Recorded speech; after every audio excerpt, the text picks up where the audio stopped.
का कॉन्शियस केलंस मला? भिन्न कंटेंटचा विचार करून आरपारने त्याला युट्यूब मालिकेत बोलवलं. क्षणाचाही विलंब न करता तो गेस्ट म्हणून समोर येऊन बसला. नाही, सेम पॅटर्न दर्द नाही करायचा, मध्ये पण हे वेगळं पाहिजे. क्षणाचाही विलंब न करता तो पाहुणा म्हणून समोर येऊन बसला. आल्या आल्या त्याला बारक्या कुठे आहे अशी विचारणा झाली. कॅमेरा रोल करण्याआधीच निवेदिकेने त्याच्याशी गप्पा मारल्या. गप्पा हाणल्या. लयच रिसर्च केला तुम्ही करून दाखवा बघूया. मी ते लिहिलेलं आहे ना, मला नाही वाचणार ते. मी असं ते भिन्न वापरतच नाही, मला बोलता येत नाही ते. भिन्न नाही बोलता, मी भिन्न बोलत नाही, म्हणून वापरतच नाही. मग मी काहीतरी संस्कृत शोधून काढतो. संस्कृत दाखवा की, एकदा म्हणून दाखवा की, काहीतरी म्हणून दाखवा ना आम्हाला. आमच्या ऑडियन्सला विचार करून आरपारनं त्याला युट्यूब मालिकेत बोलवलं. भिन्न कंटेंटचा विचार करून आरपारनं त्याला युट्यूब मालिकेत बोलवलं. वर जाऊन हळूच खाली यायचं. क्षणाचाही विलंब न करता तो, हे हायलांडला गेलं पाहिजे. क्षणाचाही विलंब न करता तो गेस्ट म्हणून समोर येऊन बसला.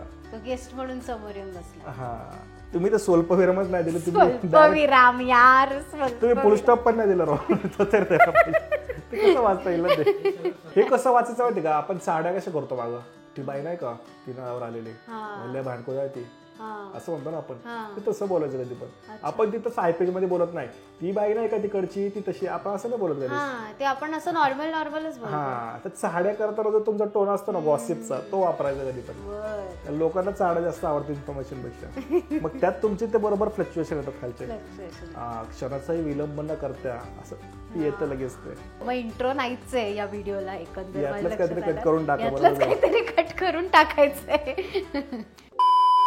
स्क्रिप्ट पासूनच सुरुवात करूया की कसं, म्हणजे कशी बनवतात स्क्रिप्ट? हा, म्हणजे किती त्याच्यावरती पहिल्या ड्राफ्ट मध्येच ओके असतं की 4 करावे लागतात, 5 करावे लागतात? नाही, भरपूर ड्राफ्ट, म्हणजे 5-6 तरी होतात.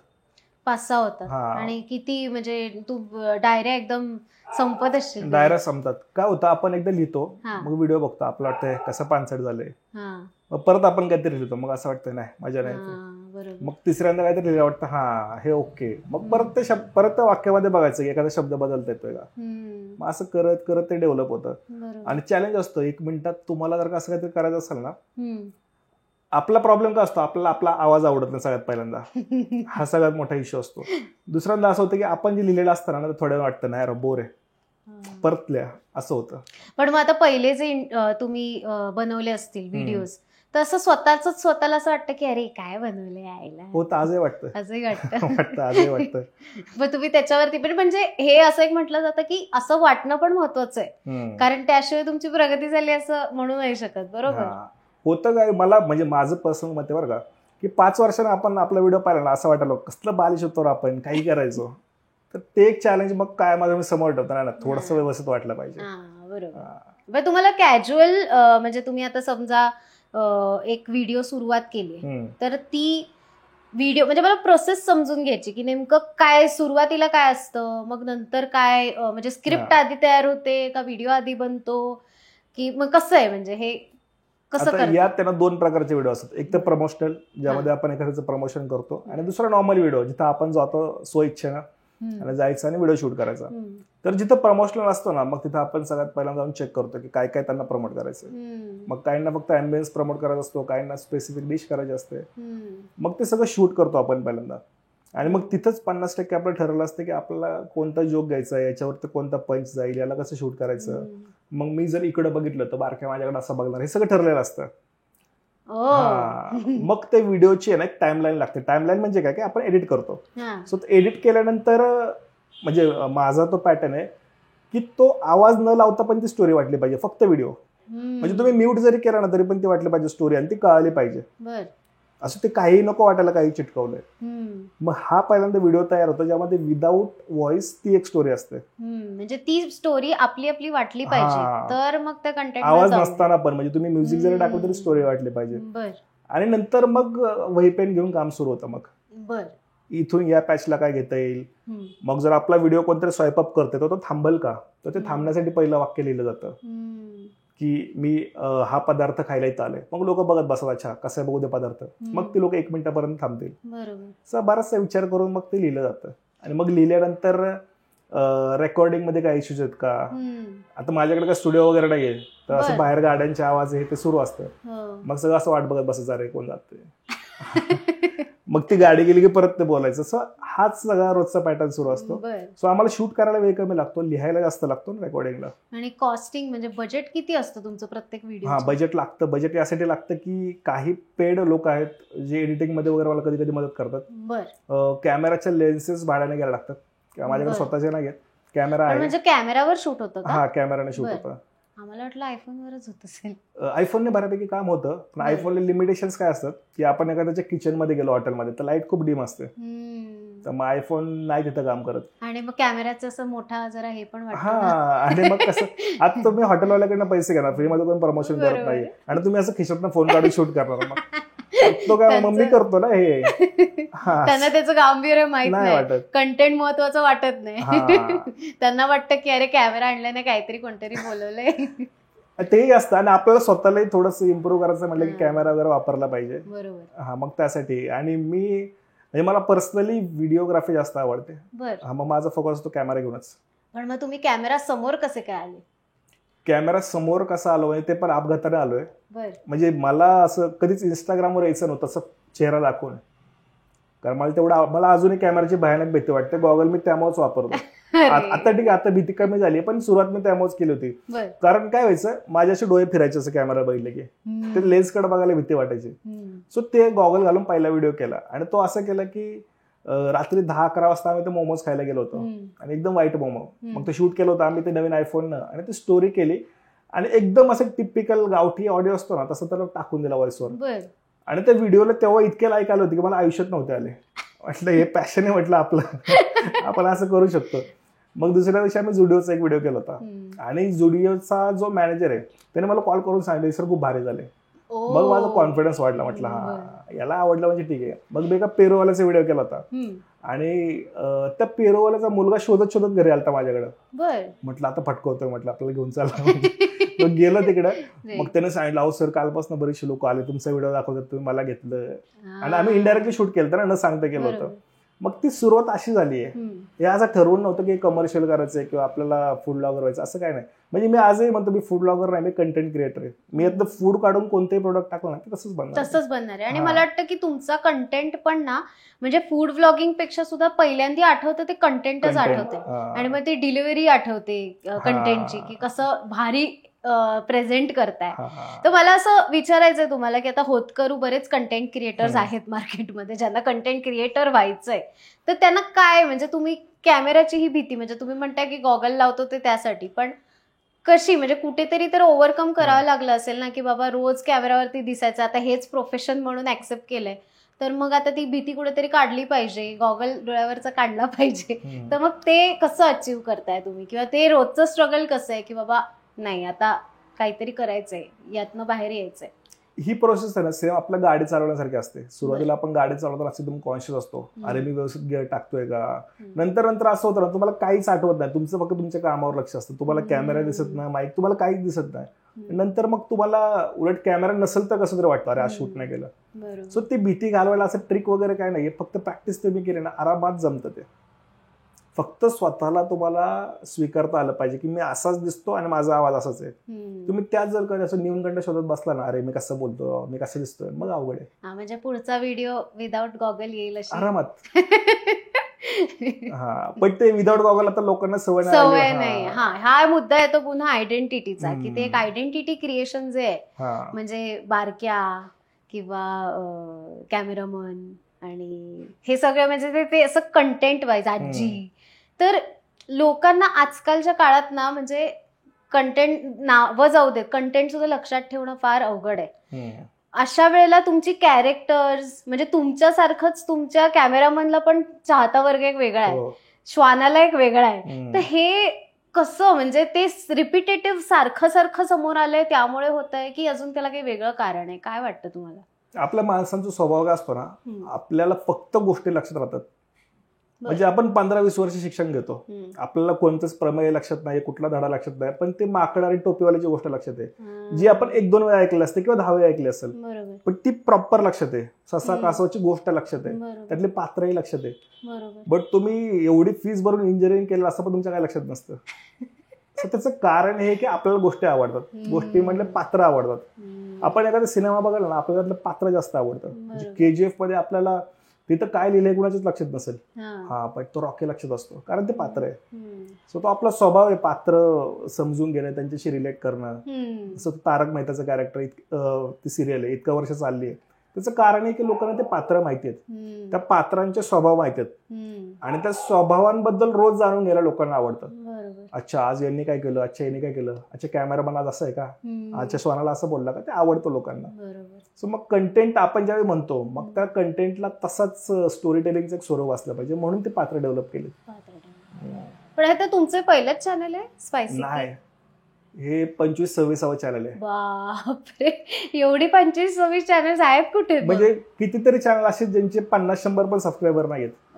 बट प्लॅन असं केलं होतं ना की आपण आता काय उद्यापासून सुरूच करायचं, असे भरपूर केले, सगळे जवळपास फेल आहेत. त्यातले 1-2 चॅनल हार्डली मीमचे असतील, ज्यांना कुठेतरी 1000 फॉलोअर्स आहेत, बाकी सगळेच फेल आहेत.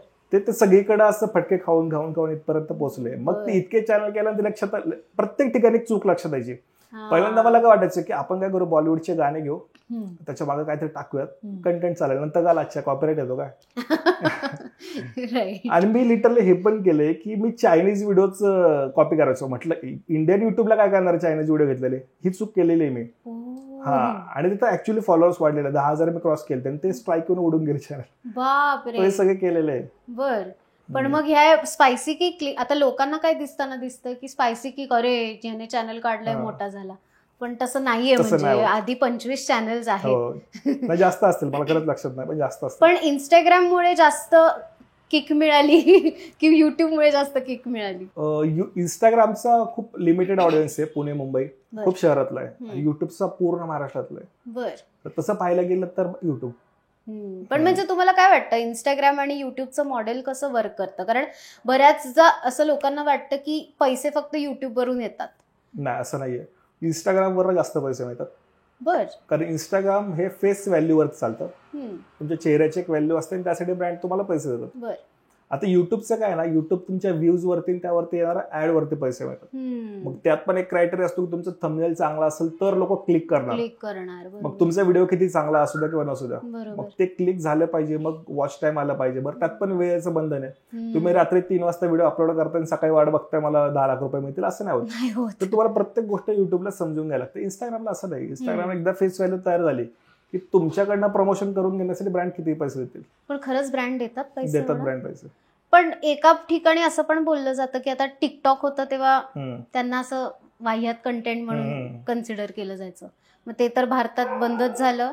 तर मग आता युट्यूब नाही, सॉरी, रील, तर मग रील स्टार ते कसले 50 सेकंद खेळतात आणि मग नंतर. तर किती महत्वाचं आहे, म्हणजे किती आजच्या जमान्यामध्ये ते कसं लोकांनी पण अडॅप्ट केलंय, किंवा कसं अजून लोक थोडीशी रिजिड राहिलीत, किंवा कसं लोकांना अजूनही ते पचत नाहीये की बाबा 50 सेकंदात कंटेंट तयार होऊ शकतो, किंवा त्याच्यासाठी लोक 2-2, 3-3 लाख रुपये खर्च करतात एका इन्फ्लुएन्सरसाठी सुद्धा. हे कसं, म्हणजे ह्याचं कसं बदलत गेलंय काळ? कंटेंट चेंज होत राहणार आहे. जसं 1800-1900च्या काळात लोक लावण्या पाहायला जायचे, ते पैसे देऊन जायचे. बरोबर. तेव्हा पण जे लोक लावण्या करायचे त्यांना असं खूप मोठं प्रेस्टिज होतं असं नाही, नंतर ते वाढत गेलं. म्हणजे आता आपल्याला जर का लावणीचा कार्यक्रम ठेवायचा, मला लाख रुपये खर्च होतो. बरोबर, ठीक आहे. सो कंटेंटचं काय होतं ना, कंटेंट प्रत्येक 10 वर्षांनंतर त्याचा फॉर्म बदलतो. पहिल्यांदा आपण लाईव्ह कार्यक्रम पाहायचो, त्यानंतर मग टीव्ही आलं, मग केबल आलं, मग OTT आलं, मग युट्यूब आलं. पहिल्यांदा 3 तासांचा पिक्चरच लोक बघायचे. नंतर तो हॉलिवूड 1.5 तासांवरती आला. मग वेब सिरीज आला ज्या 20-20 मिनिटांच्या असायच्या. त्यानंतर आता शॉर्ट फॉर्मचे व्हिडिओ झाले. पण शॉर्ट फॉर्मचे व्हिडिओचं एक, जसं तुम्ही म्हटले की त्यांना लोक सिरियसली घेत नाहीत. शेवटी मुद्दा असतो प्रसिद्धीचा आणि पैशांचा. लोकांना तुम्हाला सिरियसली घेऊ ना घेऊ फरक नाही पडत. पैसा मिल रहा है. हा, म्हणजे जर का मला एखादी कार कंपनी म्हणते की तू माझी कार लॉन्च कर, मी तुला 5 कोटी देतो, मला काहीच फरक पडत नाही, तुम्ही मला किती शिवाय घाला माझं. हो, मिळाले वाटतं. नाही, मी उदाहरण देतो. जसं आता शाहरुख खानने क्रेटासाठी काम केलं, शाहरुख आणि दीपिकाने, तो त्यांची फेस व्हॅल्यू आहे म्हणून क्रेटाने त्यांना एवढं सिरियसली घेतलं. तुमची फेस व्हॅल्यू तयार होणं गरजेचं आहे. तुम्ही माध्यम कोणतंही वापरा. आता इतके फिल्म स्टार असतात मोठे मोठे, तर त्यांना कधी कधी सांगायला लागतं अहो मी त्या पिक्चर मध्ये होतो. पण रील स्टारचं असं नाही होत. तुम्ही एखाद्याला बघता, तुम्ही रील करता ना, असं ठीक आहे ना, म्हणजे पोचतं हे गरजेचं आहे, ते गरजेचं आहे. ते बाकी तुमच्या समाधानावर आहे. तुम्हाला जर का 70 mm लाच काम करायचं तर मग आयुष्यभर वाट बघा, आणि तुम्हाला वाटतं की मला आजच सुरू व्हायचं तर फोन घेऊन सुरू व्हा. तो तुमचा अप्रोच आहे. पण मग आता म्हणजे आता युट्यूब, आता फेसबुकचं म्हणूया आपण, की लोकांना वाटलेलं अरे फेसबुक बूम देणार, फेसबुकला चालतंय, पण ते बंद पडलं.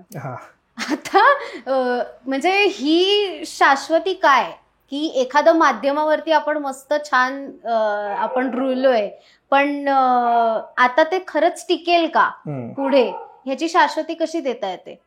आता टिकलं नाही तर काय करावं? ते तुम्ही तुमच्या हिशोबाने तो गेम खेळायचा. तुम्ही जर फेस व्हॅल्यू तयार केली ना, तुमच्यावर कोणतंच प्लॅटफॉर्म नसू द्या, लोक तुम्हाला ओळखणार. आणि तुम्ही जर का बॅकग्राऊंडनीच काम करता, फक्त मी व्हॉइस देणार वगैरे, तर मग तुम्हाला प्लॅटफॉर्मवर डिपेंड राहायला लागतं. आता युट्यूबर्स असतात, मोठमोठे युट्यूबर्स आहेत, तर त्यांना लोक असे ओळखतात, त्यांनी वेब सिरीजही केलेल्या आहेत, तर त्यांची फेस व्हॅल्यू तयार होते. मग त्यांची गरज नाही की युट्यूबच असलं पाहिजे, मी इन्स्टालाही जाईल, मी फेसबुकला जाईल, मी कुठेही जाईल. आणि आत्ताचा जो हे जे जनरेशन सुरू आहे, विदाऊट सोशल मीडिया ही लोक राहणार नाहीत. लोक ऍडिक्टेड झालेत, लोकांना व्यसन लागलंय, आणि ती इतकं भयानक व्यसन आहे की सकाळी झोपेत उठल्यानंतर माणूस पहिला फोनच पाहतो, आणि झोपायच्या आधी पण फोनच पाहतो. तर मग फेसबुक असं असं फरक नाही पडत, लोक काही ना काही कंटेंट शोधत राहणार. म्हणजे काही लोक अशी जी कोराला पण ऍडिक्टेड आहेत, लोक कोरा पण वाचत बसतात. हा, ते सुरू आहे. त्यामुळं संपणं अवघड आहे. आता यात ट्रान्सफॉर्मेशन खूप येणार, बदल खूप होणार. आज इंस्टाग्राम आहे, उद्या नसणार कदाचित, बट हे थांबणार नाही, कारण लोकांना एंटरटेनमेंट पाहिजे म्हणजे पाहिजे ऍट एनी कॉस्ट. तर आता कंटेंट क्रिएशन बद्दल आपण बोलतोय, सगळ्यात मोठा प्रश्न मला असा आहे की जनरली कंटेंट क्रिएटर्सना आपण काय करतो किंवा आपण कसे पैसे कमवतो हेच सांगता येत नाही. म्हणजे आईबाबांचं असं असतं की हा ते सगळं ठीक आहे, पण तू पैसे कमवतोस कसे, किंवा तू काय, म्हणजे तुझं सोर्स ऑफ इन्कम काय, तर ते तुम्ही काय सांगितलं होतं तुमच्या आईबाबांना? आता माझं झालं काय, नेमकं मी एक छोटासा बिझनेस करायचो, आणि त्याची पण होडी अशी डुबतच चालली होती. त्यामुळे असं काय नाही की मी प्रत्येक महिन्याला घरी पैसे घेऊन जायचो, आणि मी स्वतः पण सरप्राईज होतो की मी जे करतो त्यांना पैसे मिळतात. ते ट्रान्सफॉर्मेशनच असं होतं की मलाही नाही कळालं की काय झालंय ते. अगदी 2-3 महिन्यातच ते ग्रो झालं. आणि आता माझ्या फॅमिलीचं कसं आहे ना, की खूप शिकलेली लोक नाहीत घरात, खूप साधी लोक आहेत. त्याचे काहीतरी करतोय ना पैशानंतर बस त्यांना काय घेणं नाही बाकीचं. म्हणजे लिटरली माझ्या आईला हे माहित नाही की त्या आपण जी व्हिडिओ करतो त्याला रील म्हणतात. आई म्हणते हा हॉटेलला गेलता का, हा बस इथपर्यंतच आहे आमचं. हा, बाकी त्यांनी कधी विचारायला येत ना पैसे कसे मिळतात, कोण काय, एवढं काय नाही. म्हणजे आमची फॅमिली तितकी एज्युकेटेड नाही की ते एवढे प्रश्न विचारतील की तुझ्या भविष्याचं काय, मग कसं करणार आहे, उद्या इंस्टाग्राम बंद झालं का, एवढं त्यांना नाही पडलं. चालतंय तर चालू द्या. आणि मग कॅमेरामॅनना काय सांगितलं? हा, झालं काय, आमचं नेमकं लग्न झालं आणि 1 महिन्यात आम्ही हे सगळं सुरू केलंय. बर, अच्छा. हा, मग ती पण अजून त्याच धक्क्यानं सावरते की चाललंय काय नेमकं. असा प्रकार आहे. असं ठरवणं वगैरे काही नाही की मला असं रील स्टार व्हायचं वगैरे, असं काय नव्हतं. बरोबर. त्यामुळे आम्ही दोघंही त्या फेसबुकच सध्या चाललोय की हा आता पुढे कसं करता येईल हे तर व्यवस्थित चाललंय. बरोबर. आता फूड ब्लॉगिंग वरती जरा येते, म्हणजे एक कंटेंटचा तो एक भाग आहे की अभ्यास असायचा पूर्वी, नाही का? म्हणजे फूड ब्लॉगिंग म्हटल्यावरती पेपरातले कॉलम्स म्हणा किंवा टीव्ही चॅनल्स किंवा युट्यूबवरती सुद्धा खूप असे विश्लेषक व्हिडिओज असायचे की हा पदार्थाचा उगम काय आहे, मग तो कसा लागतोय, तो एकदम छोट्या छोट्या गोष्टी एक्सप्लेन करता यायच्या. तर तुमचा फॉर्मॅट एकदम वेगळा आहे, पण तो चालतोय. तर मग हे कसं आहे, म्हणजे तुम्हाला असं वाटलं नाही का की विश्लेषक व्हिडिओज बनवावेत, आणि मग तिथे लिमिटेशन आली का? म्हणजे तुमचा आता 60 सेकंदाचा कंटेंट आम्ही बघतोय, पण हाच जर का कंटेंट 5 मिनिटाचा असेल तर मला तो इमॅजिन नाही होते की तो किती जास्त हे चालेल, म्हणजे तिथे लिमिटेशन येईल का? तुम्हाला काय वाटतं? सगळ्यात पहिले मी तर फूडी नाहीये, मला असं खाणं एक्सप्लोर करणं हा प्रकार अजिबात आवडत नाही. कारण मी आधी हेल्थ कॉन्शियस होतो 2-3 महिन्यापूर्वी, आता नाहीये, कारण आता तो पर्याय पण नाहीये. तर मी असं फूड नाही, त्यामुळे मी असं खूप ट्राय नाही करत. अरे वा किती छान तूप टाकलंय, ही हळद किती छान वापरली आहे, तर मला तेवढं कळत पण नाही, मला ते बनवता येत नाही, तर मग फक्त खायचं माहितीये. मी एवढं विश्लेषण कधी केलेलं नाहीये. आणि 5 मिनिटांचं जेव्हा कॉन्टेंट तयार करायचंय तेव्हा माझा प्लॅन असेल की 5 मिनिटाची एक स्ट्रॉंग स्टोरी तुम्हाला बघायला भेटेल. मग ती स्टोरी असणार. तुम्ही कुठलाही व्हिडिओ बघा, माझं चेक केला, मी कधीच म्हणलं की हे जेवण खूप भारी आहे किंवा याची प्राइस ही आहे किंवा ही ऑफर आहे. आपल्याला यातलं कळत नाही, ते सांगण्यात मजा नाहीये. आणि माणसांचं काय होतं ना, प्रत्येक माणसाची चव वेगळी आहे. मी जर का एखादा पदार्थ खाल्ला, मी म्हटलं खूप भारी आहे, आणि तुम्ही खाल्ला, तुम्हाला नाही आवडलं, तुम्ही मला रोज कमेंटमध्ये शिव्या घालाल. त्याऐवजी जे कळतं तेवढंच सांगायचं, आणि जे तुम्हाला जो अनुभव आहे त्या हॉटेलचा तो तेवढाच सांगायचा. बरोबर. नाही आवडलं आवडलं ते विश्लेषकांचं पण म्हणजे हे किती प्रमोशनल कंटेंट सुद्धा वेगळा तुम्ही देताय हे मला लक्षात आले की ना तुम्ही प्राइस सांगता ना तुम्ही त्या पदार्थाविषयी काही सांगता, फक्त सिच्युएशन आजूबाजूच्या खेळताय, पण ती इतकं लोकांना रिलेट होतंय आणि इतकं आवडतंय. म्हणजे खूप मोठं क्रेडिट आहे. तुम्हाला मनोरंजन पाहिजे, तुम्ही येताय 9 ते 5 काम करून आणि मी तुम्हाला जाहिराती सांगत बसू का ही ऑफर आहे किंवा हे जेवण खूप भारी आहे, उठा बाहेर पडा, नाहीच चालणार. ही माझी 1 मिनिटाची स्टोरी आहे, तुम्ही बघा, तुम्हाला मजा येईल. पण म्हणजे जेव्हा तुम्हाला विचारलं जातं की हे प्रमोशन करायचंय, तेव्हा त्यांच्या अटी असतात का अशा की नाही हे सांगायलाच पाहिजे तुम्ही, किंवा ते तुमचे जर का थोडंसं जरी तुमच्या फॉर्मॅटच्या बाहेर असेल तर मग तुम्ही ते करता का पैशासाठी? नाही, तसं आता हॉटेलवाले पण म्हणजे त्यांना तेवढं कळतं की आपला अवेअरनेस तयार होईल. ओके. जर लाखभर लोकांनी पाहिलं तर लाखभर लोकांना माझ्या हॉटेलबद्दल कळेल. बरोबर. बाकी जे फूड ब्लॉगर, चांगले फूड ब्लॉगर्स ते जाऊन मग ते सगळं कव्हर करतात. पण म्हणजे तुमचा जास्त की आपला हॉटेल दिसावं बस एवढंच तुम्ही देताय. पण अशा अवाच्या सवा काही अपेक्षा झाल्यात का? म्हणजे फनी काही मुवमेंट झाल्यात की बाबा काही सांगतात करायला असं काही? एका हॉटेलला आम्ही शूटला गेलो होतो आणि तिथं असं झालं की शूटला गेलो, शूट सुरू होतं आणि त्यांच्या सासूबाई आल्या होत्या. आणि यांना पण घ्या व्हिडिओ मध्ये. अरे आणि तर सासूबाई पण लिटर रुसून बसलो, असं बघत बसलो होतं आमच्याकडे. त्यांचं आता होतं काय की आम्ही प्रत्येक गोष्टीवर जोकच करतो, मग कॅमेरामॅन असेल, श्वान असेल, कुणी असेल, ते मोठ्या माणसावर कसं जोक करणार ना. तर तो व्हिडिओ शूट झाला, सगळं झालं आणि त्यांना म्हणजे घेतलं नाही आम्ही त्यांना, कारण ते शक्यही नव्हतं घेणं. तर त्यांनी मला कॉल करून झापला. अरे माझी सासू आली होती, अंबरनाथवरून आलतं बहुतेक, आणि खास व्हिडिओसाठी आलं होतं, तुम्ही त्यांना घेतलं नाही, असं कुठं असतं? म्हणजे असं सुरू असतं काय ना काय. बापरे, खूपच पण म्हणजे चॅलेंजिंग आहे यार, सासूला कसं काय? भेट सुरू असतं. पण असं एकानं काय केलं, मला वाटतंय आत्ताच 15 दिवसांपूर्वी आम्ही एक व्हिडिओ शूट केला, तर त्यांची जी वाईफ आहे त्या हॉटेल मालकाची, ती अशी खूप व्हिडिओ बघते, तर तिने एक स्वतःहून डिश बनवून आणली होती आणि मला माहिती काय झालं, पण तिने 3 पट मीठ टाकलं होतं. आता मला हे चॅलेंज, एवढ्या मोठ्या हॉटेलचा मालक, बरं ती बाई आली अशी मोठा कार्बन आलती, म्हणून कसं म्हणायचं खारट आहे. बापरे, मी खाल्लं एवढं, ते सुरू असतं, तर काय करणार? ते खाल्लं तुम्ही? आता मी तिचं सगळ्यांसमोर कसं म्हणणार ना, खारट चांगलं झालं नाही, मग खाल्लं, मग काय करणार? ते सुरू असतं असं. पण म्हणजे तुम्ही अशा, म्हणजे आता हे ठीक आहे, कदाचित चूक झाली असेल कदाचित, पण एखाद्या हॉटेलची चव खाणेरडीच आहे, तर मग अशाला मी नाही टाकत व्हिडिओ, अजिबात नाही टाकत. आणि त्यासाठी मी शिवा पण घालत हॉटेलवाल्यांच्या की तू आलाय, खाऊन गेला, पण व्हिडिओ नाही टाकला, झालंय असं.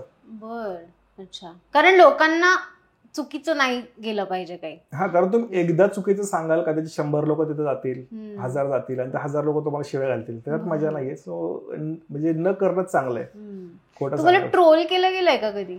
अजून तर नाही केलं, 1-2 वेळा केलं होतं. मला वाटतं मी राज साहेबांवरती एक जोक केला होता एकदम पहिल्या व्हिडिओवरती. असं मुंबईत ते फोन बिन यायचे, मस्त शिव्या घालायचे 15-15 मिनिटं, मी आपलं ऐकत बसलो. पहिले 1-2 फोनने मला तर वाईट वाटलं, नंतर मग आपलं ऐकत बसलो. तर तो एक व्हिडिओ काय जोक होता? असा होता की ऍक्च्युली मी टोल नाका क्रॉस केला होता आणि तो शूट केलं होतं, आणि त्यावेळी अमित ठाकरेंचं काहीतरी झालं होतं. त्यावेळी त्यांनी टोलवरचाच काहीतरी किस्सा झाला होता, टोल फोडला होता, आणि मी असं लिहिलं होतं की आपण ठाकरे नाही, आपल्याला टोल भरायला लागणार. आता माझं इंटेन्शन अजिबात काहीच नव्हतं, असं खूप चांगलं होतं की काहीतरी सार्कास्टिक तयार होईल. तुम्हाला सांगतो, मुंबईतल्या म्हणजे 20-25 जणांनी तरी शिव्या घालून मस्तपैकी मन मोकळं केलं होतं. बापरे. ना, तुला माहितीये का आधी काय करतोय, तुमच्यासाठीच करतोय असं तसं.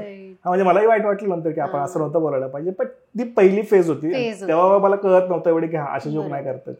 सो शिव्या पण खाल्ल्यात. पण आता सहसा निगेटिव्ह कमेंट म्हणजे चुकून पण नाही भेटत मला बघायला. पण म्हणजे मला हे एक मोठे क्रेडिट वाटतं, कारण आजकाल तर लोकांच्या हातात ते आलंय फोन, त्यामुळे ते कसेही कुठेही काही कमेंट करत सुटलेले असतात. पण तुमच्या केसमध्ये मला तरी अजूनपर्यंत, म्हणजे मी जेवढं बघितलंय कंटेंट तुमचं, तेवढं त्याच्यामध्ये कधीच असं जाणवलं नाही की अरे खूप ट्रोल करतायत किंवा खूप काहीतरी काहीतरी वाईट बोलायचं म्हणून बोलतायत असंही नाही. उलट लोक अधिकाराने सांगतात अरे बाहेरचं का तो का जाऊ, कोल्ड्रिंक हा. आणि लोक डीएम मध्ये पण येऊन सांगतात अरे तू ते खाल्लं ना आज चांगलं असतं बरं का, आमच्या यांना असा आजार झाला होता. तो लोक इतक्या अधिकाराने सांगतात. सो ट्रोलिंग नाहीये, म्हणजे मी पण कमेंट वाचतो बऱ्यापैकी, नाही लोक ट्रोल नाही करत. ते तुमचे डायलॉग आहेत नाही का, लहान लेकरं आणा आणि फुकट पिझ्झा हाना किंवा मासा नको डोसा आणा, मासा नको डोसा, मासा नको डोसा खा. तर हे काहीतरी असं फनी सार्कॅस्टिक यमक हे कसं काय जमतं, म्हणजे तुम्ही काही स्क्रिप्टचा अभ्यास वगैरे करता आधी की कसं? असं नाही, पण आपल्याला ना कुणाला जाहिराती आवडत आहेत, सगळ्यात पहिला प्रॉब्लेम आहे. आणि पुस्तकी लिखाणातनं किंवा पुस्तकी कामातनं बाहेर पाडायलाच आपण एंटरटेनमेंट कडे बघतो. आणि परत तिथं पण मी पुस्तकी लिहिलं, मग त्यात काय मजा येणार आहे. म्हणजे बोली भाषेचा वापर, बोली भाषा आपण ज्याला ऍक्सेंट म्हणतो, आपल्या प्रत्येकाला त्याचाच न्यूनगंड आहे, जे सगळ्यात पॉवरफुल गोष्ट आहे. म्हणजे मराठवाड्यातली जर तुमची बोली भाषा आहे ती खूप पॉवरफुल आहे, पण त्यांना पुण्यातली बोली भाषा आत्मसात करायची असते, मला असं बोलायचं. सो मला वाटतं ही सगळ्यात मोठी चूक आहे. जी तुमची बोली भाषा आहे ना त्यातच सगळ्यात जास्त पॉवर आहे. बरोबर. मी मुद्दामून याला खानदेशी मराठी मराठवाड्यातले किंवा विदर्भातले शब्द वापरतो, त्यात मजा आहे त्यामध्ये. जसं मी टेडीज, एक रेस्टॉरंट होतं टेडीज किचन नावाचं, तर तिथं वरती त्यांनी एक टेडी टांगला होता. तर एक मराठवाड्यातला शब्द आहे की हे कसं वर यंगलंय, यंगलंय म्हणजे चढलंय. सो त्याच्यावरती 50 कमेंट होत्या, म्हणजे तो लोकांना रिलेट झालं, अरे हा आपला शब्द आहे. बरोबर. तर ते वापरलं पाहिजे. पण मला वाटतं आता हा बदल घडत चाललाय, म्हणजे लोकांना आवडतंय ते ऐकायला, म्हणून ते म्हणजे तो रिजनल जो कंटेंट चालतोय तर तो त्यामुळे चालतोय का, बोली भाषेमुळे चालतोय का? बोली भाषेमुळेच कंटेंट चालणार. बरोबर. कारण जर का मी माझं पूर्ण आयुष्य मराठवाड्यात घालवले, उद्या मी पुण्यात आले कॉन्टेंट बनवायला, आणि मी जर का तो नाकातलं न बोलायला गेलो, मला आयुष्यावर जमणार नाहीये, आणि लोक त्याला मग ट्रोल करणार. त्याला ट्रोल. तुम्ही जे आहे तसंच बोललं पाहिजे. बरोबर. मग तो तुमचा आवाजाचा स्वरही असेल किंवा काही असेल, ते आहे तसंच ठेवा, म्हणजे तुमचा जो कंटेंट बनवायचा स्ट्रगल आहे ना तो कमी होतो. पण तुम्हाला हे रिअलाइज कधी झालं, म्हणजे असं काही तशी काही मोमेंट घडली होती का की अरे हे चालणार आहे किंवा हेच चालेल, असं रिअलायझेशन असतं ना आपल्याला आपलं, तसं काही कुठला शब्द वापरल्यावर? जेव्हा मी पुणेरी बोलायचो तेव्हा मला रिअलायझेशन झालं की आपलं काम नाहीये. जेव्हा मी असं 15-15 मिनिटांची व्हिडिओ केले आणि त्याला 6-7 व्ह्यू यायचे, मग मला वाटायचं ते अल्गोरिदमला काही कळत नाही म्हणून तसं होतं. सो तेव्हा रिअलाइज झालं की हे आपलं काम नाही, आपलं काम असं आहे, आपण हे करू शकतो. बरं, पूर्ण माझं अगदी पदवीपर्यंत म्हणजे ग्रॅज्युएशन पर्यंत मराठी मीडियममध्ये शिक्षण झालंय. मग 15 वर्ष जर आपण मराठी शिकलोय तर मग कशाला दुसरीकडे लोक लावायचं, मराठीतच कंटेंट करूयात. आणि मग पुणेरी लोक गावाकडचं बोलायचं प्रिटेंड करतात. मी म्हणतो की ते पण चुकीचं आहे. जसं आपण सिरियल मध्ये बघतो, आपल्याला कळतं अरे ही कुठली सातारा ऍक्सेंट आहे, हा नाही आम्हाला माहिती आहे की, तर तिथं चुकतो आपण. बरं, मला जर का कधी साताराचा ऍक्सेंट बोलायचं ना, मी 2-3 महिने तिकडे राहून येईल, कदाचित मी 24 तास ते ऐकलं आणि मग बोलल. सो जे आहे तसं केलं तर तुमचं निम्म काम कमी होतं, आणि तुम्ही जे नाहीये तसं प्रिटेंड करायला गेलं तर तुमचं डबल काम वाढणार. आता पुन्हा आपण मुद्द्याचं बोलूया. मुद्द्याचं बोलताना मला एक असं जाणवलंय की तुमच्या ना म्हणजे व्हिडिओज मध्ये मी जास्त करून म्हणजे वन मॅन शो आहे तुम्ही, आणि तुमची अख्खी क्रू आहे बायकांची.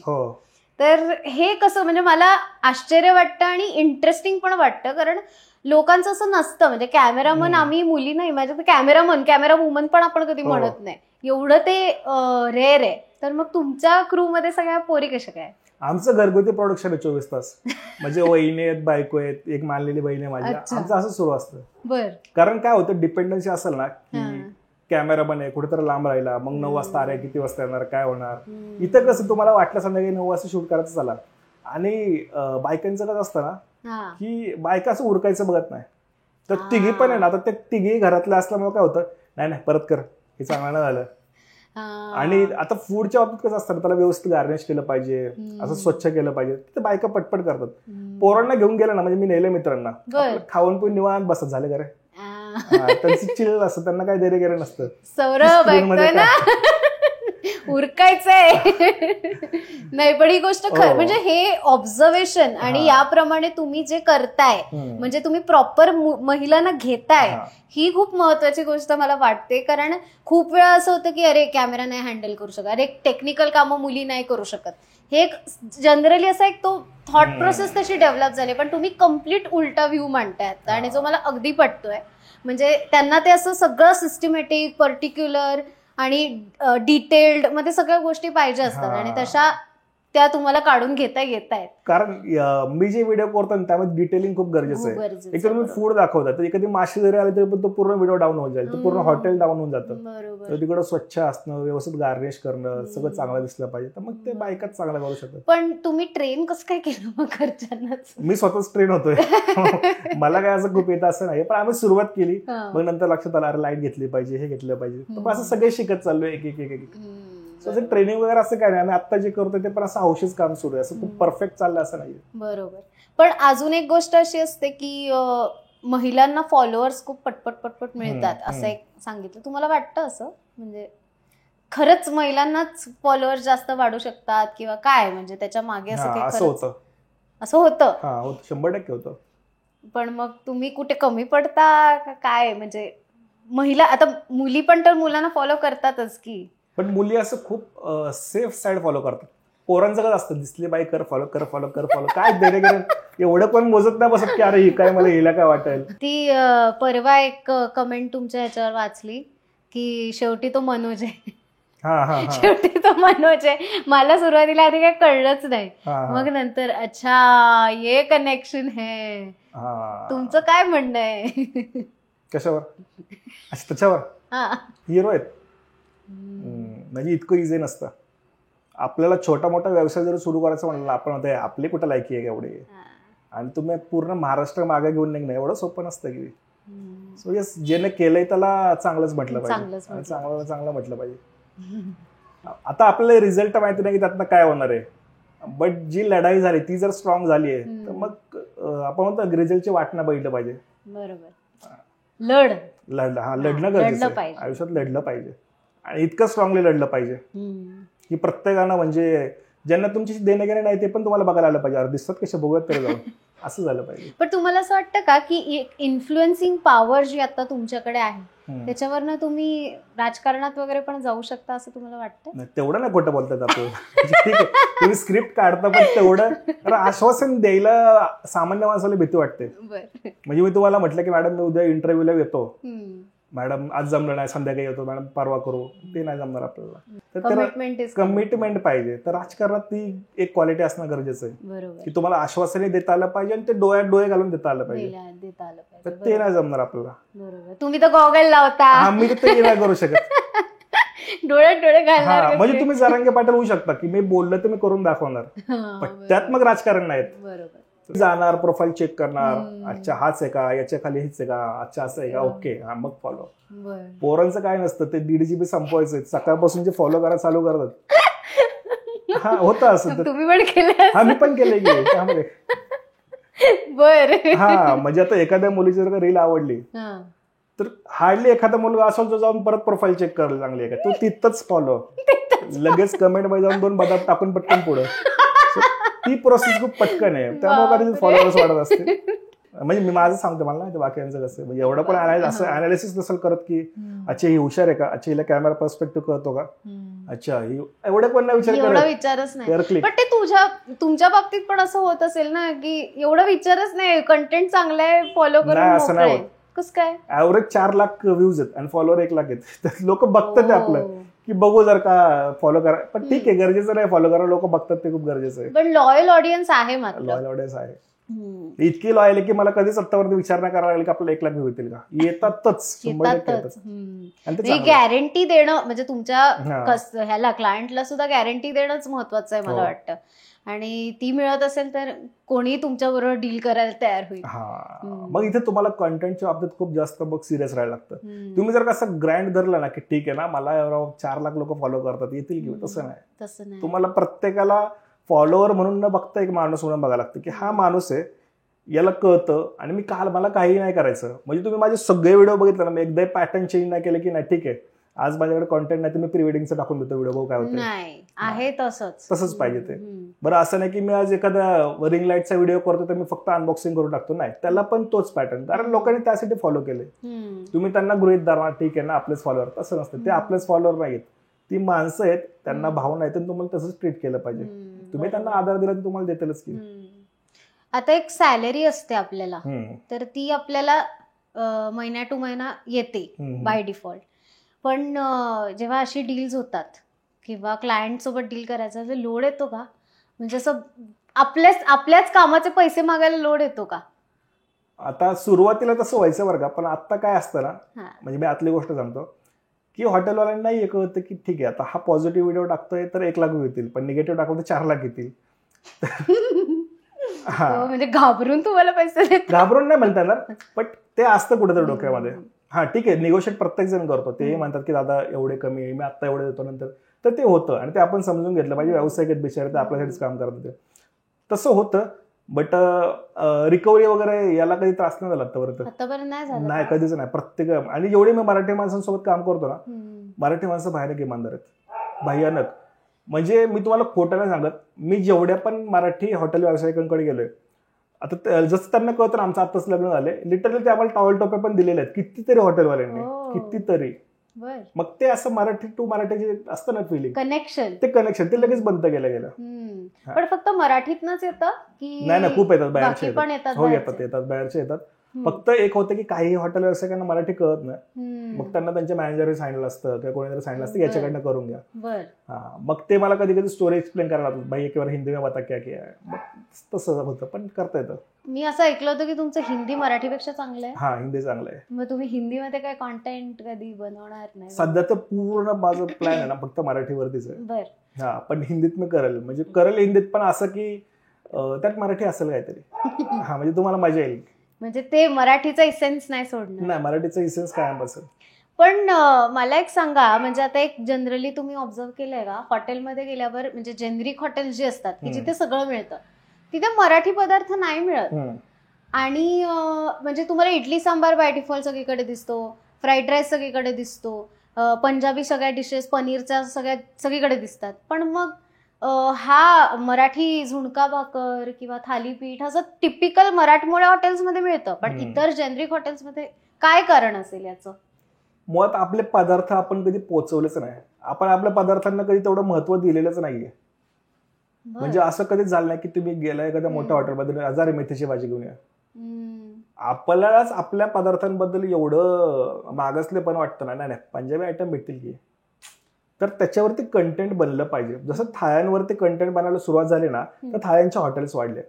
मध्यंतरी तर तंदुरी चहाचं कंटेंट तयार झालं तर ते पण वाढलं, किंवा चहाच्या फ्रँचायझीज बद्दल मध्ये कंटेंट खूप तयार झालं तर ते पण वाढत गेलं.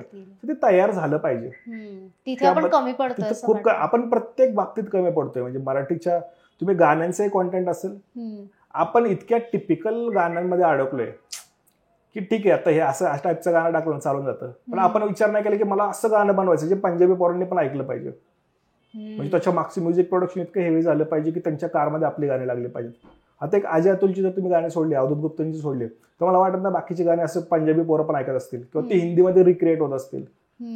भाषा तेव्हाच टिकते जेव्हा त्यामध्ये कंटेंट तयार होतं.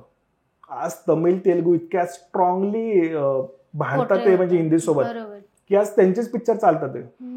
आणि तुम्ही एखादं तमिळ पिक्चर असेल तर अल्लू अर्जुनचा फोटो असेल त्या पोस्टरवरती, तुम्ही अजिबात डोकं नव्हता क्लिक करता. म्हणजे आपल्याला तिथले पण लोक माहिती झाले. पण मराठीत असं होत नाही कधी किंवा एखाद्या मराठी अभिनेत्याचा फोटो पाहिला पटकन बाहेरच्या क्लिक केला, असं नव्हतं. आपणच बघतोय.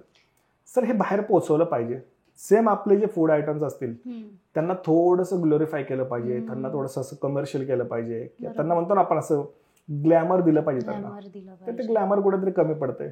एका बाजूने आपल्याला असं वाटतं की म्हणजे आपण असं म्हणतोय की कंटेंट बनत नाही, असं पण तुम्हाला वाटतं का की कंटेंट प्रमोट पण होत नाही? म्हणजे लोक पण आपल्याच संस्कृती किंवा मराठीबद्दल इतकी अशी रिझर्व्ड आहेत किंवा अशी फार त्याच्याबद्दल बोलणं नाही, त्यांना जास्त बाहेरच्याच गोष्टी हव्या आहेत किंवा असं नाही होत कधीच. असं कुठल्याच माणसाच्या बाबतीत होत नाही की चांगल्या गोष्टीला इग्नोर करतील. तसं असतं तर मग सैराट एवढा लांब नसता गेला. लोकांना आवडतं बरं का. सध्या प्रॉब्लेम एवढाच आहे की चांगलं बनवायचं तर मग आपल्यालाच लिहून गंडे यार ठीक आहे ना आपण चांगलं बनवलं पण लोक बघतील का. तर माझं मत की चांगलं बनवून तर बघा बघू लोक बघतील ना बघतील. आणि लोक बघतात. म्हणजे आपण आपलंच उदाहरण घेतलं ना आपण सकाळी उठून असं एकदम पंजाबी गाणी नाही ऐकत आपण काहीतरी भक्तिगीतच ऐकतो की. बरोबर. सो चालतं कॉन्टेंट चालत ना असं अजिबात होत ना पण कधी तसं बनलं पाहिजे. आणि मराठीमध्ये खूप स्कोप आहे. फक्त एवढाच इश्यू काय आहे ना की एक तर आपल्या आर्थिक गरजा आहेत आपल्या त्या पूर्ण करायच्या असतील ते हिंदीतनं होतात पटकन. आता मी मराठीऐवजी हिंदीतनं चॅनल सुरू केलं असतं तर 5 पट पैसे कमवले असते एवढंच फॉलोअरवरती. बरोबर. कारण माझ्याकडे ऑडियन्स वाढला असता. मग हिंदी भाषिक ऑडियन्स आले की लगेच हॉटेलवाले म्हणतात ठीक आहे त्याच्याकडे ऑडियन्स हिंदी पण लगेच पैसे देऊयात. पण मराठीत तसं नाही होत. पण ठीक आहे ते तो पुढचा भाग. पण म्हणजे मला खरंच या गोष्टीवरती असं हा खरंच प्रश्न पडतोय की तुम्ही हिंदी जास्त चांगलं बोलता तुम्ही म्हणताय मराठीमध्ये कमी ऑडियन्स आहे हिंदीमध्ये 5 पट पैसे मग तरी तुम्ही मराठी कंटेंट बनवताय आणि का म्हणजे ते हे मोटिवेशन कुठून येतंय. भाषा तर टेकलीच पाहिजे की. मग आता आपण प्रत्येक वेळी दुसऱ्याकडनं अपेक्षा करायचं नाही ठीक आहे ना मी हिंदीत करतो बाकीचे करतील मग सगळे हेच म्हणणार. सुरुवात कर. आणि मराठी ऑडियन्स खूप मोठा आहे असं नाही की मराठीमध्ये तुम्ही 1 मिलियन 2 मिलियन गाठू शकत नाही. बरेच रीस्टारने गाठले बऱ्याच युट्यूबर्सने गाठले तर ठीक आहे ना मराठीमध्ये करूयात. हा एकदम तुम्हाला असं वाटलं भविष्यात की नाही ठीक आहे आता माझं पोटपाणी भरत नाही मग ठीक आहे आहेत ना बाकीच्या भाषा. बट सुरुवात आपल्याला करायला लागेल. सुरुवात आपल्यालाच करायला लागेल. आता तुम्ही मराठी करताय मी मराठी करतेय पण तुमचं नाव इंग्लिश आहे स्पायसी किक ते कसं काय. ते आम्हाला असं काय लॉजिक नाहीये.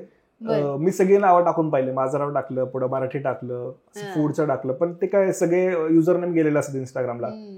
मग मला तसं अंडरस्कोर वगैरे काय नको पाहिजे. मी असं AI ला विचारलं की फूडशी रिलेटेड काहीतरी नावं सांग. मग त्याने मला सजेस्ट केली मग मी सगळी टाकलं हे ऍक्सेप्ट झालं असं ग्रीन आलं की म्हटलं ओके हा ग्रीन असं सिलेक्ट झालं. त्याला काहीच आगापिछा नाही विचार नाही मीच आपली उगीच विचार करत बसले स्पायसी किक काय आहे काहीच नाही ते. पण म्हणजे AI मध्ये तुम्ही स्ट्रॉंग आहात वाटतं. नाही असं स्ट्रॉंग वगैरे नाही काय पण आता थोड्या वेळानंतर असं झालं की बोर झाला आता काय विचार करायचा मग मी ते टाकलं म्हटलं तू सांग मग ते आलंय असं. पण म्हणजे तुम्ही रेग्युलर AI वापरता की. हा मी वापरतो. मी खूप जास्त वापरतो. त्याचा कंटेंट क्रिएशन साठी फायदा होतो. कंटेंट क्रिएशनला नाही वापरत पण रिसर्च साठी किंवा म्हणजे बाकीच्या गोष्टींमध्ये खूप इंटरेस्ट असतो कामधंदे सोडून ते गॅलेक्सीचा वाच हे वाच ते वाच मी त्यासाठी वापरतो मग जास्त. पण म्हणजे एक आता तो वाद असतो नाही का म्हणजे मला फार AI बद्दल नाही माहिती पण सगळ्या गोष्टी तुम्हाला लिहून मिळू शकतात म्हणजे ते अजून मराठीत आलेलं नाहीये जे अजून चांगली गोष्ट आहे आपल्यासाठी. पण तो एक ह्युमन टच लागतोच की हो. म्हणजे इन्स्ट्रुमेंट्स आपण म्हणतो तर ते सगळं ह्याच्यावरती प्रोग्रामिंग वरती लोक करतायत पण शेवटी हातांनी वाजवणं आणि ते सॉफ्टवेअर मधनं काढण्याच्या मध्ये फरक आहे. ह्याच्याबद्दल तुम्ही काय सांगाल म्हणजे तुम्हाला काय वाटतं. असं समजून घ्या की तुम्हाला तिसरा हात भेटला त्याचा वापर कसा करायचा तुमच्यावरती आहे. बरं आता तुम्हाला जर का तिसरा हात भेटला आणि तुम्ही त्याला घाबरता या 2 हातांचं काय करायचं तर मग अवघड आहे. ते तुम्हाला गरजेचं नाही की तुम्ही ते स्वीकारलं पाहिजे ते तुम्हाला स्वीकारायला लागणारच आहे.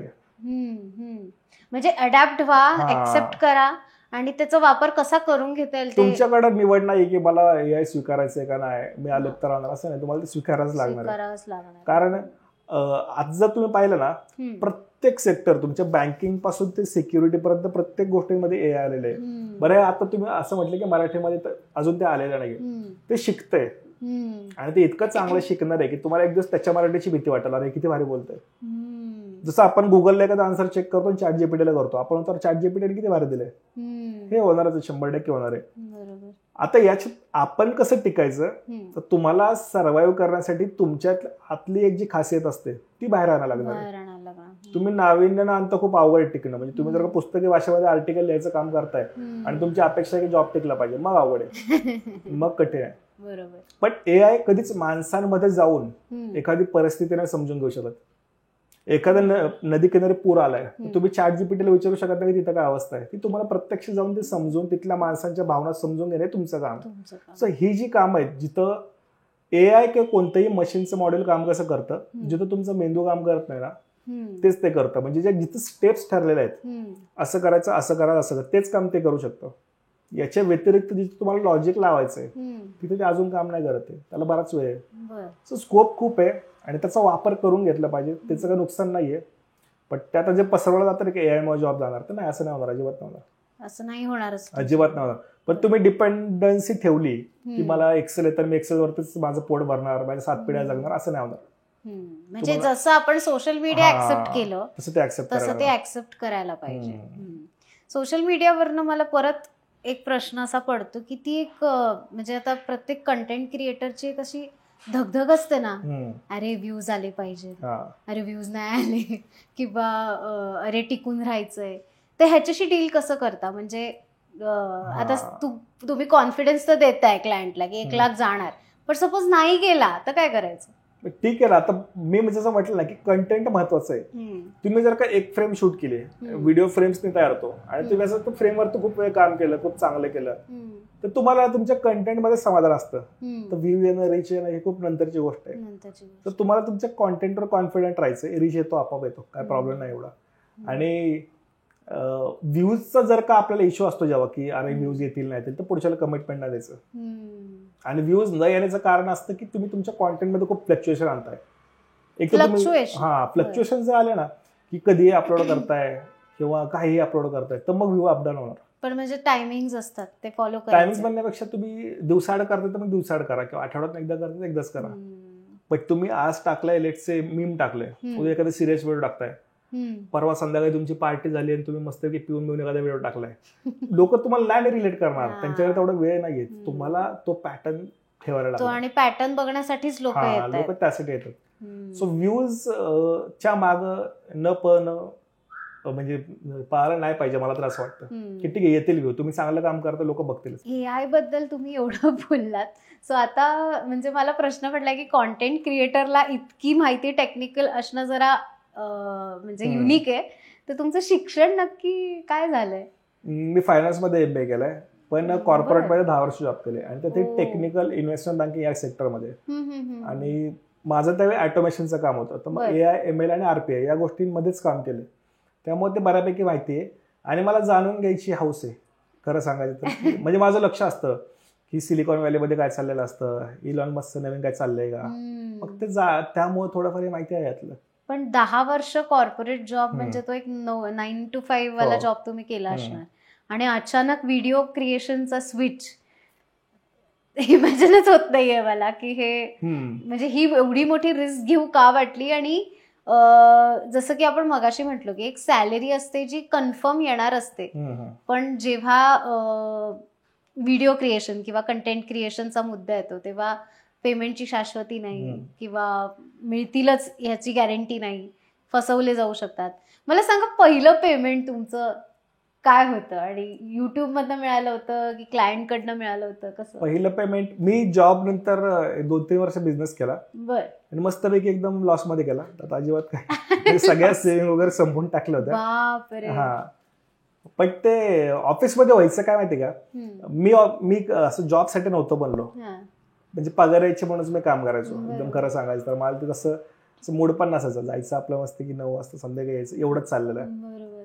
मग म्हटलं की आपल्याकडे डिग्री तर आहे, बिझनेस करून बघू, जरी फेल झालं तर परत जॉब भेटेल की. बरं, सगळ्यात वाईट काय होईल, ओला उबेर चालू आहे तेवढं काय त्यामध्ये जगायचं तरी ना, एवढं खूप सिरियसली नाही घेतलं पाहिजे.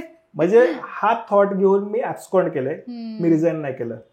म्हणजे आपण म्हणतो की डबा घेऊन निघालो, तो प्रकार असं झाला. मी डबा घेऊन निघालो होतो ऑफिसमध्ये एका, तर तसंच झालं की मी एक कंपनी जॉईन केली. डबा घेऊन म्हणजे मला मी एका कंपनीत दुसऱ्या कंपनीत पेमेंटसाठी स्विच केलं, चांगली सॅलरी भेटलेली, आणि त्या कंपनीत गेलो, आणि त्या कंपनीची अवस्था बघून मी दुपारीच निघालो. म्हटलं बस इथं नाही.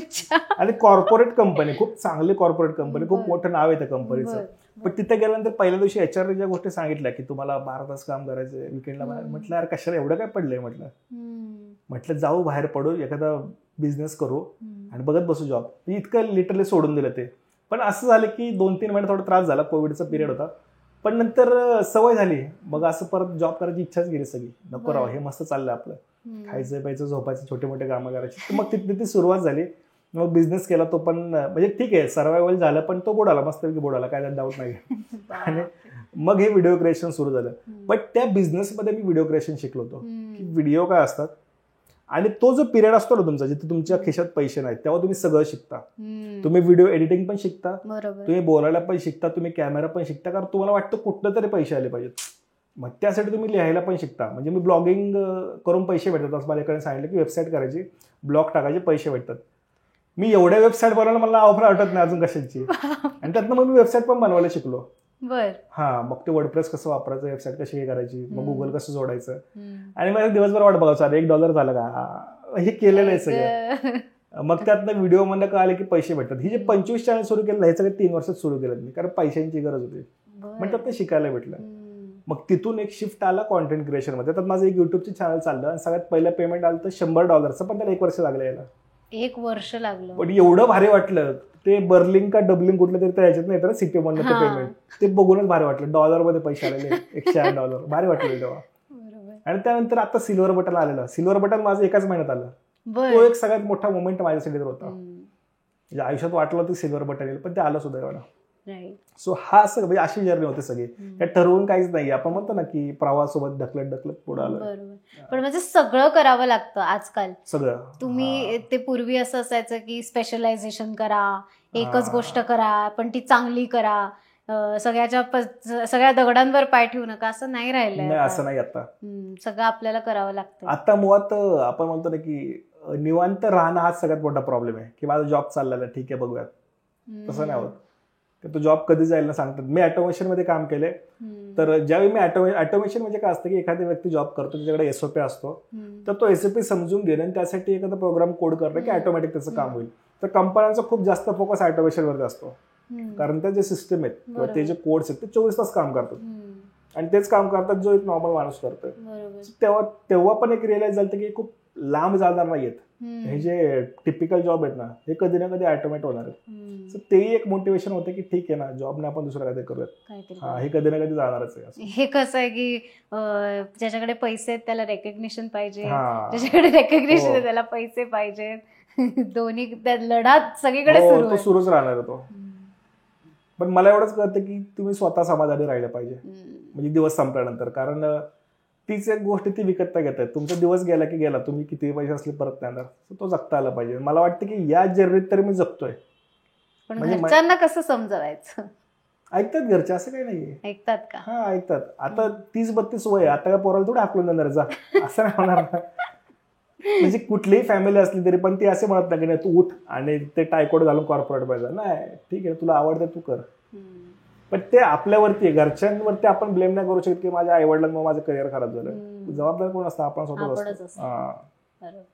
ऑलराईट, खूप मजा आली आहे या इंटरव्ह्यूला आणि खूप वेगवेगळ्या गोष्टींवरती आम्ही गप्पा मारल्या आहेत. खूप छान त्याने ओव्हरऑल यूट्यूब क्रिएशन किंवा कॉन्टेंट क्रिएशन इन जनरल काय कसं आपण बनवतो, काय करतो, काय स्ट्रगल असतो, किती गोष्टी आपल्याला नवीन नवीन कळतात, शिकता येतात, क्लायंटशी कसं डील होतं आहे, सगळ्या गोष्टींवरती तो आपल्याशी बोलला आहे आणि खूप मजा आली. स्पायसी केक हा व्हिडिओ तुम्हाला कसा वाटला आम्हाला कमेंटमध्ये नक्की सांगा. आणि अजून तुम्हाला अशा कोणत्या इन्फ्लुएन्सर्सचे किंवा अजून मोठ्या मोठ्या व्यक्तींचे इंटरव्ह्यूज बघायचे असतील बॉईज टॉकमध्ये तर तेही आम्हाला कमेंटमध्ये सांगा. आणि हा इंटरव्ह्यू कसा वाटला तेही सांगा आणि चॅनलला सबस्क्राईब करायला विसरू नका. धन्यवाद. आरपारच्या बॉईज टॉक या सेगमेंटमध्ये मी आज आलो होतो आणि इकडे माझा इंटरव्ह्यू झाला आहे. तुम्हाला जर असेच इंटरव्ह्यू पाहिजे असतील तर यांच्या चॅनलला सबस्क्राईब करा आणि लाईकही करा.